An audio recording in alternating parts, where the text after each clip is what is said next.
கிறிஸ்துவுக்குள் மிகவும் பிரியமான தேவனுடைய பிள்ளைகளே, இந்த காலை நேரத்திலே உங்களை சந்திப்பதிலே மிகுந்த மகிழ்ச்சி அடைகிறேன். கர்த்தர் ஒவ்வொரு நாளும் நம்மை போஷித்து பாதுகாத்து பராமரித்து வருகிறதை நினைத்து கர்த்தரை ஸ்தோத்திரிக்கிறேன். இந்த நாளிலும் தியானத்துக்கு எடுத்துக்கொண்ட வேத வசனம் யோவான் எழுதின சுவிசேஷம் 3ஆம் அதிகாரம் 16வது வசனம். ஆண்டவர் என்ன, பிதாவாகிய தேவன் என்ன சொல்லுகிறார் பாருங்கள். தேவன் தம்முடைய ஒரே பேரான குமாரனை விசுவாசிக்கிறவன் எவனோ அவன் கெட்டு போகாமல் நித்திய ஜீவனை அவர்களுக்கு கொடுக்கும்படிக்கு அவரை தந்தருளி எவ்வளவாய் உலகத்தில் அன்பு கூர்ந்தார். பிதாவாகிய தேவன் தம்முடைய குமாரனாகிய இயேசு கிறிஸ்துவை இந்த உலகத்துக்கு கொடுத்தார். ஏன் நாம் ஒருவரும் கெட்டு போகக்கூடாது. ஒரு மனிதனுடைய கீழ்ப்படியாமையினாலே நாம் எல்லாரும் கெட்டு போயிட்டோம். அதே ஒரு மனிதனுடைய கீழ்ப்படிதலினாலே நாம் எல்லாரும் ரட்சிக்கப்பட்டோம், நீதிமானாக்கப்பட்டோம். இந்த உலகத்தில் கொடுக்கறது தான் அருமையான தேவனுடைய பிள்ளைகளே அன்புக்கு அடையாளம். அன்புக்கு அடையாளம் ஒரு பொருளை கொடுப்பது, நேசத்துக்கு அடையாளம் தன் உயிரையே கொடுப்பது. அதுதான் நேசமும் அன்பும். பார்த்திங்கன்னா, தேவன் படைத்த இஸ்ரவேல் தேசத்தில் உள்ள யோர்தான் நதி அது என்ன செய்யுது பார்த்திங்கன்னா, கலிலேயா கடலில் போய் கலக்குது. அந்த கலிலேயா கடல் என்ன செய்யுதுங்க, திரும்பி அந்த தண்ணியை கொடுத்த யோர்தான் நதிக்கே திரும்பவும் கொடுக்குது. அதான் அந்த கடலில் அவ்வளோ பெரிய அற்புதத்தை தேவன் செய்தார். அந்த கடலை கலிலேயா சுற்றிலும் இருக்கிற ஜனங்களையும் கர்த்தர் அற்புதம் செய்து ஆண்டவருடைய நாமத்தை அந்த இடத்துல மகிமைப்படுத்தினார். அந்த ஜனங்களையும் ஆசீர்வதித்தார். ஆனால் அதே யோர்தான் நதி இந்த சவக்கடலுக்கு போகுது. அது பார்த்திங்கன்னா அது உள்ளே வாங்கிக்கிட்டே இருக்குது, கொடுக்கல. அதனால தான் அது உப்பு கடல். அதுக்கு பேர் சவக்கடல்னு பேர். இந்த ரெண்டும் பாருங்கள், ரெண்டுக்கும் ஒரே நதி தான் பாயுது. அதே போல் நீங்களும் நானும் கலிலேயா கடல் போல் அதை வாங்கி திரும்பவும் கொடுக்கணும். ஆண்டவர்கிட்டேருந்து எல்லா ஆசீர்வாதத்தையும் வாங்கி மக்களுக்கு நாம் கொடுக்கணும். அப்படியாக இந்த உலகத்தில் பார்த்திங்கன்னா 3 வள்ளல்கள் இருந்தாங்க. அப்போ அந்த வள்ளல்களை பற்றி ராஜா கேள்விப்பட்டார்.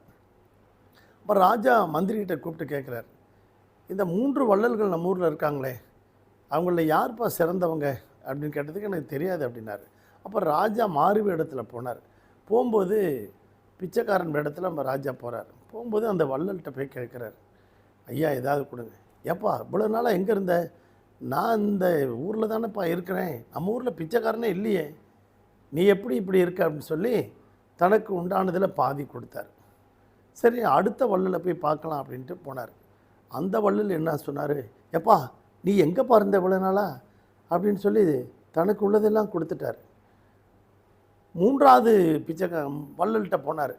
போனோடனே, ஏப்பா இந்த உலகத்தில் நான் இந்த ஊரில் எங்கேப்பா இருந்த, நாங்களாம் எல்லாருக்கும் கொடுத்துக்கிட்டே இருக்கோமேன்னு சொல்லி தனக்கு இருக்கிற சொத்தையெல்லாம் கொடுத்துட்டு கொஞ்சம் இரு அப்படின்னு சொல்லிட்டு போனார்.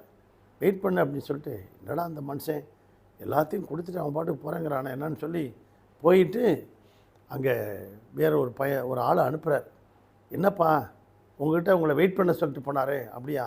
அவர் யார் தெரியுமா? அவர் தன்னையும் சந்தையில் அடிமையாக்கி அந்த பணத்தை திரும்பி உங்கள்கிட்ட கொண்டாந்து கொடுக்க சொன்னார் அப்படின்னாரு. அப்படியா? என்ன மனுஷனாக இருப்பான் அப்படின்னு ஆச்சரியப்பட்டு அதை முதல் கொடுத்தான் பார்த்தீங்களா பாதி, அவன்தான் சகேயு. தனக்கு உண்டானதில் பாதியை கொடுக்குறேன்னு சொன்னான். 2வது பார்த்திங்கன்னா முழுசதையும் கொடுத்தது அந்த ஏழை விதவை. தனக்கு உண்டான ஜீவனத்துக்கு உண்டான 2 காசையும் கொடுத்துட்டான். 3வது ஒரு ஆள் யார் பார்த்தீங்களா? அவர் தான் ஆண்டவராகிய இயேசு கிறிஸ்து. தனக்கு முழுமையும் கொடுத்துட்டார். முதல் பாதி அருமையான கொடுத்த சகைவை போல நீங்களும் நானும் உலகத்துக்கு, நண்பர்களுக்கு, உறவினர்களுக்கு கொடுப்போம். 2வது தனக்கு இருந்தது முழுமையாக கொடுத்தது தன்னுடைய மனைவி பிள்ளைகளுக்கு நாம் இந்த உலகத்தில் கொடுப்போம். 3வது முழுமையாக கொடுத்தது இயேசுவை போல நீங்களும் நானும் கடவுளுக்கு முழுமையாக கொடுப்போமா? உங்களுக்காக ஜெபிக்கட்டுமா? பரலோக பிதாவே, இந்த சத்தத்தை கேட்டுக்கொண்டிருக்க ஒவ்வொரு பிள்ளைகளையும் தேவன் ஆசீர்வதிக்கும்படியாக ஜெபிக்கிறோம். ஒவ்வொரு குடும்பத்தையும் ஆசீர்வதி. எங்களுக்காக உலகத்தில் நீர் மனுஷகுமாரனாய் தன்னையே அர்ப்பணித்தது போல ஆண்டவரே நாங்களும் உமக்கு அர்ப்பணித்து ஊழியம் செய்ய உதவி செய்யும். ஒவ்வொரு குடும்பத்தையும் ஆசீர்வதியும். ஒவ்வொரு குடும்பத்தையும் வேலையெடுத்து பாதுகாத்துக்கொள்ளும். தேவைகளை சந்தியும். இயேசுவின் நாமத்தில் வேண்டிக் கொள்கிறோம் பிதாவே, ஆமேன். God bless you everybody. Thank you.